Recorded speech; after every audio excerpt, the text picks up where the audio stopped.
Welcome to ICs. आज के इस वीडियो में इंडिया की टॉप हाउसिंग फाइनेंस कंपनीज में से एक आवास फाइनेंसियर्स का फंडामेंटल एनालिसिस किया जाएगा। आवास फाइनेंसियर्स का करंट प्राइस 1300 रुपए है। It is a mid cap company with a market capitalization of 11,000 crore. लेकिन इसे समझने से पहले जिस सेक्टर में यह ऑपरेट करती है उसे समझ लेते हैं। इंडिया हाउसिंग फाइनेंस की रिपोर्ट के अनुसार हाउसिंग फाइनेंस सेक्टर 18% से भी ज्यादा की रेट पर ग्रो कर रहा है। हाउसिंग लोन्स का मार्केट एनुअली 30% के कागज के साथ बढ़ रहा है। इसमें से आउटस्टैंडिंग लोन बुक का 60% हिस्सा दो बकेट्स में डिवाइडेड है। एक तो 0 से 25 लाख का और दूसरा 25 से 50 लाख का बकेट। वहीं इंडिया के हाउसिंग लोन्स का 20% 50 लाख से 1 करोड़ रुपयों का है। इंडिया के हाउसिंग लोन मार्केट का 2/3 हिस्सा वॉल्यूम और 1/3 हिस्सा एवरेज टिकट साइज इंक्रीज की वजह से ग्रो हो रहा है। यहाँ वॉल्यूम का मतलब है एक समय में कितने शेयर्स ट्रेड किए गए हैं और एवरेज टिकट साइज का मतलब है कि एक कस्टमर ने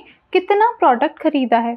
इस सेगमेंट में नंबर ऑफ अकाउंट्स 10% से बढ़े हैं, वहीं एवरेज टिकट साइज 5% से बढ़ी है, resulting in a total growth of 15% in the home loan market. Asset price growth और इनकम ग्रोथ में अफोर्डेबिलिटी कोई इश्यू नहीं है, which is good for housing loan market. यहाँ नेगेटिव पॉइंट है बैड लोन्स, यानी एक बार बोरो करने के बाद लोन चुका ना पाना।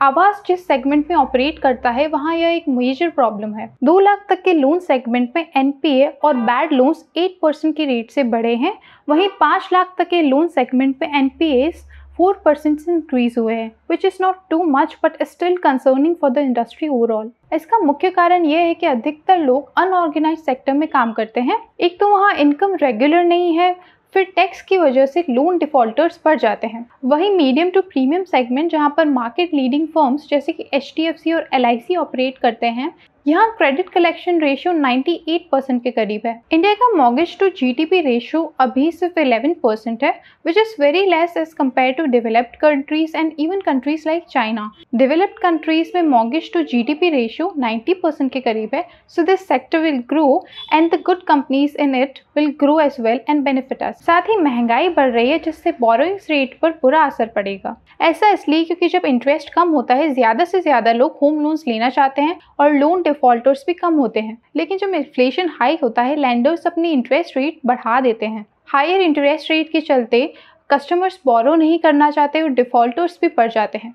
तो ये थे हाउसिंग फाइनेंस सेक्टर के फंडामेंटल्स। अब आवास फाइनेंसियर्स के फंडामेंटल्स देख लेते हैं। First of all let's look at its qualitative fundamentals. Aavas financiers 2011 में शुरू की गई थी as a subsidiary firm of AU small finance bank. Since then it has spread across 12 states of India, opening 346 branches. 2013 में इसे एक पब्लिक कंपनी बना दिया गया। आवास ने खुद के लिए एक ऐसा निश चुना जो बड़ी हाउसिंग फाइनेंस फर्म्स या बैंक्स जानबूझकर इग्नोर कर देते हैं, क्योंकि लोगों के पास सैलरी स्लिप नहीं होती, वो आईटी रिटर्न्स फाइल नहीं करते। Aavas financiers semi urban areas और विलेजेस में lower to middle income segment से आने वाले लोगों को होम लोन्स प्रोवाइड करती है। यह राजस्थान, गुजरात, महाराष्ट्र जैसे हेविली पॉपुलेटेड स्टेट्स में अपनी स्ट्रॉन्ग प्रेजेंस बना चुकी है। 2016 में इसकी parent company AU small finance bank ने अपना स्टैक केदारा कैपिटल्स और पार्टनर्स ग्रुप को सेल कर दिया। They are its promoters now. फिर आवास फाइनेंसियर्स ने 2018 में अपना आईपीओ लॉन्च किया। Now let us look at its quantitative analysis. Since its IPO launch, Aavas financiers का एसेट अंडर मैनेजमेंट 40,000 करोड़ रुपयों से बढ़कर 1,41,000 करोड़ रुपए हो गए हैं, with a compounded annual growth rate of 28%। इसकी एवरेज लोन साइज सिर्फ 10 लाख रुपए है। इसका प्रोडक्ट पोर्टफोलियो देखें तो 70% लैंडिंग होम लोन सेगमेंट में की जाती है, वहीं 30% मॉर्गेज लोन्स होते हैं, that is loan against property, यानी जब प्रॉपर्टी को कोलेटरल या गिरवी रखकर लोन दिया जाता है। आवास के 99% और सो एज टू से ऑलमोस्ट 100% कस्टमर्स रिटेल कस्टमर्स है, out of which 60% are self-employed and 40% are salaried employees. Overall, Aavas Financiers is a good company. Currently, it is undervalued, लेकिन as per the market trend right now, जब इसका downward trend over होगा, इसका share price कुछ समय के लिए बढ़ सकता है। अभी कुछ समय से इसका प्राइस घटा है, main reason being its managing director and CEO mister Sushil Agarwal, जिसकी वजह से इसके शेयर प्राइस में 5% की गिरावट आई। अब उनका स्टैक 3.3% से घटकर 1.5% रह गया है। उनकी जगह मिस्टर सचिंदर भिंडर ने ली है सचिंदर बिंडर को कोटक के होम लोन स्पेस में 15 years का एक्सपीरियंस है, सो आवास can definitely benefit from this change in the long run. If we look at its stock price over the span of past 3 years, इसका शेयर प्राइस 21% के कागर से बढ़ रहा था, लेकिन लास्ट ईयर इसके शेयर प्राइस में 21% की गिरावट आई है।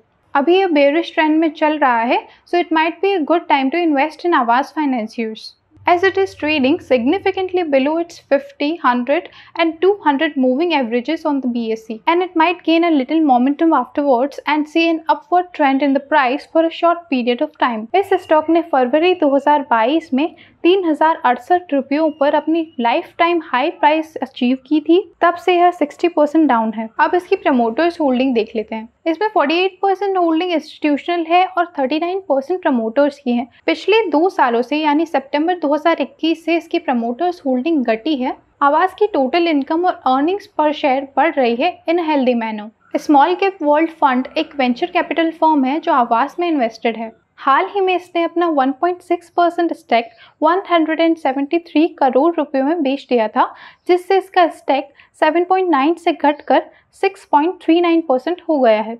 2020 में आवास फाइनेंसियर्स ने NCDs यानी नॉन कन्वर्टेबल डिबेंचर्स से 150 करोड़ रुपए रेज किए थे। लेटेस्ट क्वार्टर को देखें तो आवास फाइनेंसियर्स का रेवेन्यू 23% से ग्रो हुआ है at 4,495 million rupees. Net profit ठीक ठाक बढ़ा है at 9.5%, that is from 1156 million to 1267 million rupees. साथ ही आवास को ऑपरेटिंग प्रॉफिट भी 2770 से बढ़कर 3,322 मिलियन रुपीस हुआ है। अब इसका बिजनेस मॉडल देख लेते हैं। आवास फाइनेंसियर्स लेंडिंग के लिए अपनी कैपिटल रिक्वायरमेंट कैसे पूरी करती है? आवास NCDs, NHB, national housing bank और थोड़ा बहुत banks, insurance companies, mutual funds या अन्य फाइनेंशियल इंस्टीट्यूशन से उधार लेकर सिक्योर फाइनेंसिंग करती है। सिक्योर फाइनेंसिंग यानी अपने एसेट्स को कोलेटरल के तौर पर रखकर बिजनेस लोन्स लेना। It is a very common practice among SMEs, but it's still a liability. Aavas की क्रेडिट कॉस्ट लो है even when compared to its competitor, which is a good sign. इसने एक साथ VC फर्म से पैसा उठाने के बजाय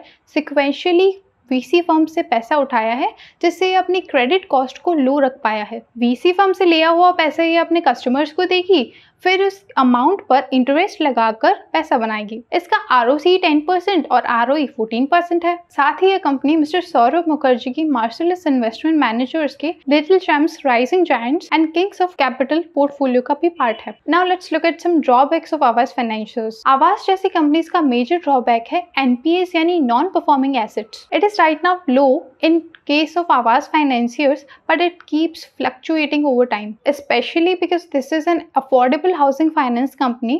लोगों को दिया हुआ पैसा वापस लेने में आवास फाइनेंसियर्स को मुश्किल आ सकती है। आपको ये फंडामेंटल एनालिसिस कैसा लगा और क्या पॉइंट्स इंक्लूड किए जा सकते हैं? कमेंट करके जरूर बताएं। And this video is for reading market trends, hence not to be considered as an investment advice in any manner. Thank you.